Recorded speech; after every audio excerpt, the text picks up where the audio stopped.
itu mentah semua gitu kan. Sebenarnya mereka tahu kebenaran Islam, tapi karena ego mereka ini, termasuk di zamannya Nabi, orang Yahudi kan sendiri, mereka dah tahu bahwa Nabi itu akan datang, makanya mereka tinggal di daerah Jazirah Arab gitu kan. Itu kan mereka dari kampung mereka sengaja ke situ. Itulah nama baptis Padeska itu artinya jemaah gereja artinya. Kalau nama Tionghoanya Bun Kun Pin, marga Bun kalau kita. Kalau kelahiran Pontianak kan, gede di Bangka ya. Misalnya ayah itu orang Bangka, ibu Dayak.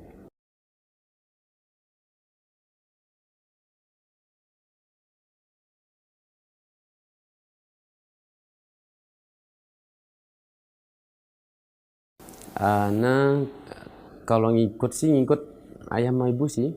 Ayah itu Konghucu, ibu Katolik, jadi megang dua.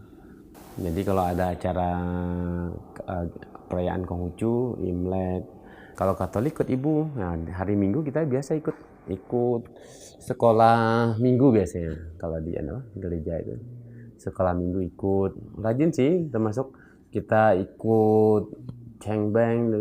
Katolik pun ikut juga. Peran Pasca, Natalan itu masih seringan.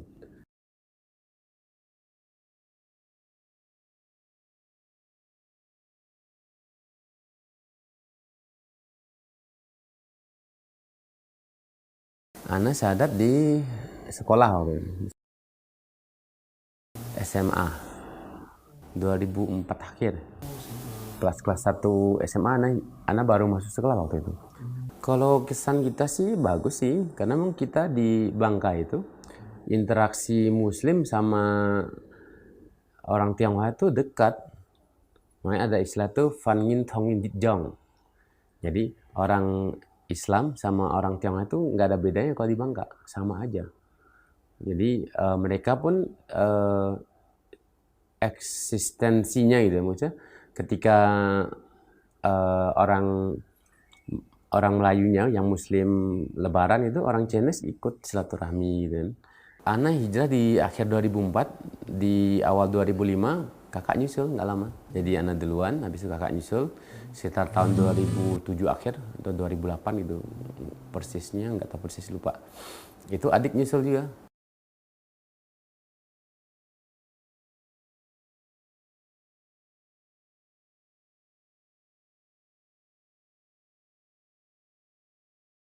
Kakak tuh bawa Injil Barnabas waktu itu dari perusahaan umum daerah itu juga. Kalau di orang Kristen kan, kalau di pihak gereja itu di nggak boleh dibaca, jadi Injil terlarang.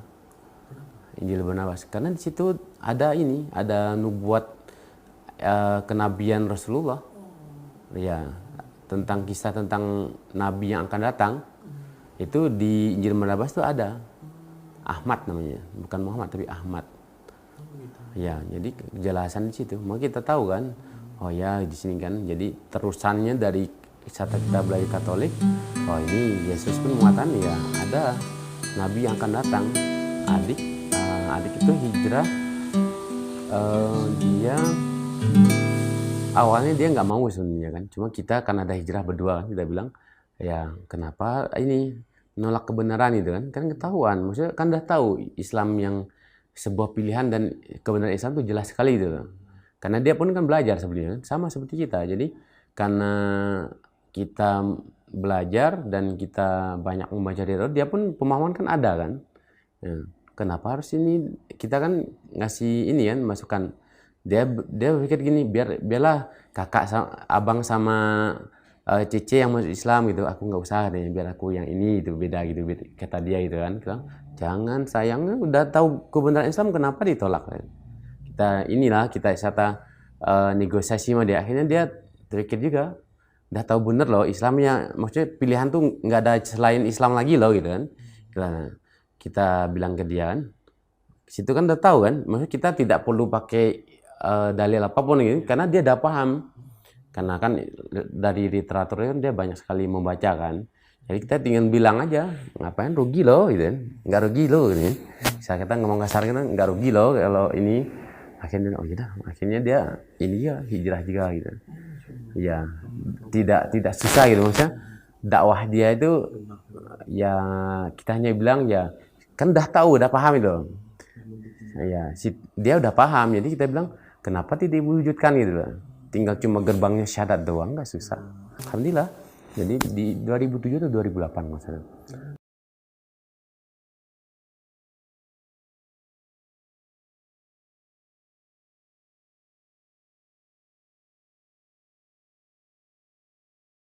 Kalau yang ngerasain susahnya hijrah itu anak yang awal-awal.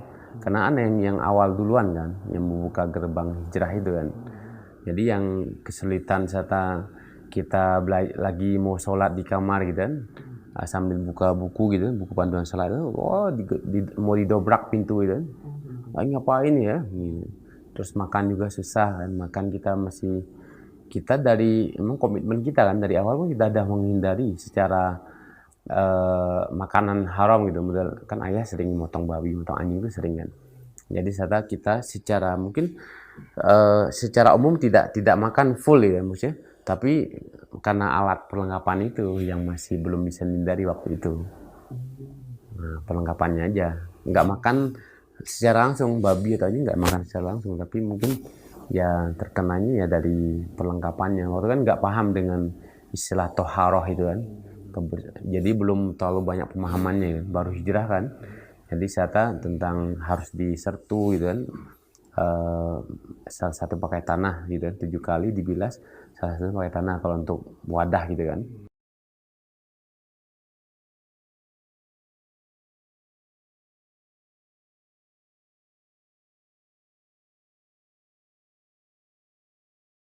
Kalau anak sih tiap tahun kalau pulang selalu ngajak, kita ajak ya. Cuma memang tidak bisa orang tua ya, kalau orang tua ini kita bilang susah untuk kita dialog dengan secara ilmiah itu susah. Sebenarnya ya kita namanya dia anaknya kan. Ya dia duluan lahir gitu kan, asam garam kehidupan dia sedang rasain. Kita mau ngedawain dengan secara ilmiah tuh, lagi buka Alkitab gitu kan, dia nggak senang. Otomatis ya terputus gitu aja, jadi dialog itu terputus, susah nih. Kecuali ayah tuh, kalau ayah mungkin kecenderungan ke Islamnya mungkin ya agak ada gitu, karena memang dia ayah itu mungkin ya kalau kita flashback gitu kembali kan, mungkin anak-anaknya bisa melihat Islam itu mungkin gara-gara ya ayah tuh kalau setiap pada subuh dengar radio RRI itu. Radio RRI itu kan kalau habis subuh itu kajian bersama itu sama Kiai Haji Zainuddin MZ. Nah itu paling demen tuh, maksudnya ayah tuh suka dengarnya. Ya jadi bisa bilang pemahaman Islam itu mungkin kita ngerasain dari kecil itu dari situ kemungkinan. Ya karena dengerin makanya ada kecenderungan di situ. Maka terbuka jalan tuh mungkin dari situ. Karena pikir-pikir mungkin kayaknya paling kuat tuh di situ kayaknya. Selain kita mencari ya, jadi titik tolaknya misalnya dari ceramahnya Kiai Haji Zainuddin MZ itu, almarhum.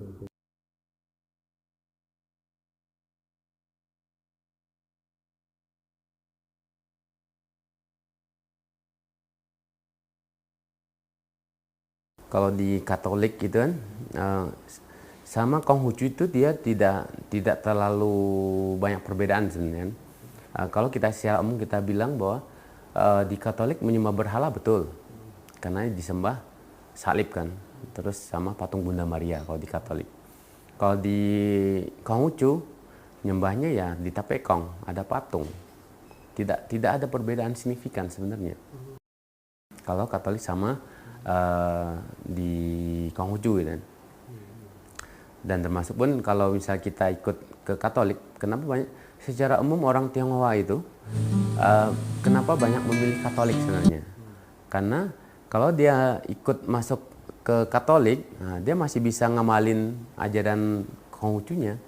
Sembahyang cengbeng masih dibolehkan, sembahyang ke Tapekong masih boleh, ke Kelenteng itu masih boleh, dibolehin sama pihak gereja secara umum ya. Jadi mereka ya 11-12 lah gitu kan. Ya ini tidak terlalu perbedaan gimana gitu kan.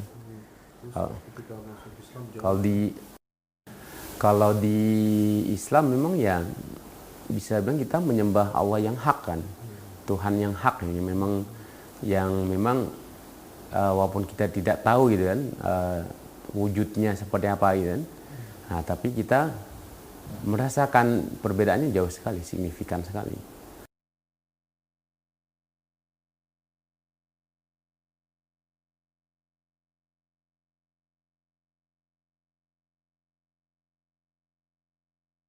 Kalau orang sebenarnya sih kalau Anda lihat gitu, termasuk paman-paman pun ada yang memang dia paham dengan keislaman. Maksudnya Islamnya banyak paham gitu kan.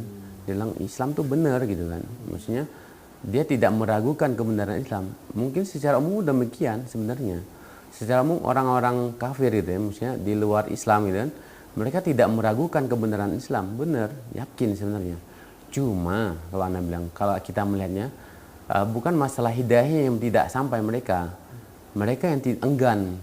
Jadi dalam walam saja keengganan mereka ya bisa dijadiin masalah faktor duniawi, bisa jadi. Terus kalau misalnya dia hijrah, misalnya pertimbangan dia anak-anakku gimana gitu kan, terus istriku seperti apa, suamiku seperti apa. Tidak dipungkiri mereka meyakini karena ya Islam itu benar, yakin sekali itu. Yang termasuk pendeta-pendeta pun gitu, kalau diajak dialog itu mentah semua gitu kan. Sebenarnya kan mereka tahu kebenaran Islam, tapi karena ego mereka itu.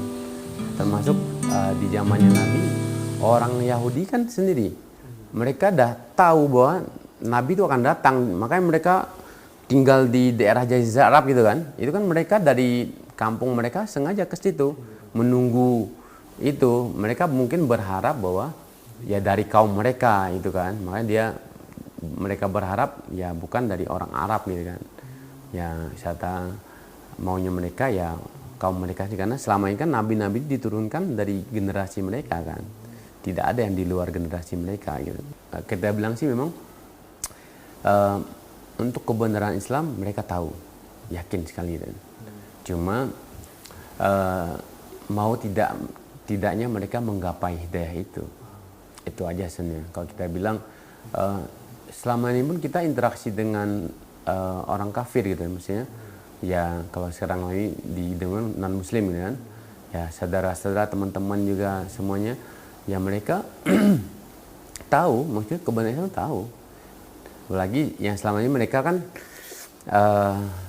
apakah mungkin tidak pernah membaca literatur Islam sedikit pun gitu kan? Nggak mungkin, pasti ada kebaca mereka. Jadi apakah dari novel gitu kan, termasuk banyak kok model novel-novel yang dikaryain oleh orang-orang Muslim gitu kan, mereka kan membaca juga kan, setidaknya pemahaman pasti ada gitu kan.